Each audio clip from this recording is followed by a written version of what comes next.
If you imagine that these arrows represent the aggregate annual claims of this primary company over a series of years, and you'll see that some of the arrows, they actually don't break through the first 10 million in aggregate.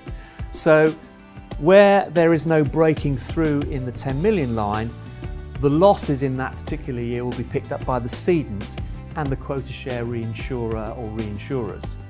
This is what's known as horizontal cover.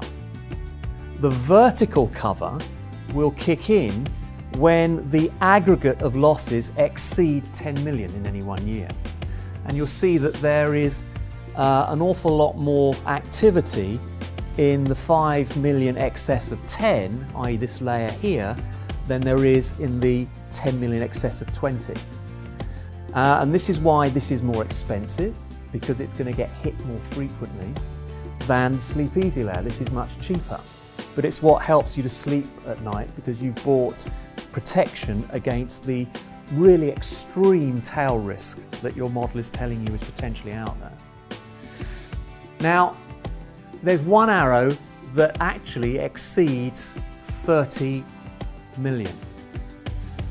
So in the case where you've got this excess which breaks out through the top of your reinsurance program, who picks up that excess?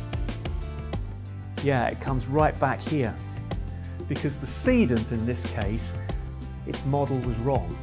It didn't calculate a high enough PML. If they got it right, they'd have bought something like 33 million, for example, and therefore they would have protected themselves. So there's a real risk if you get your PML wrong that you can blow yourself out of the water if the excess is significantly large relative to your capital base.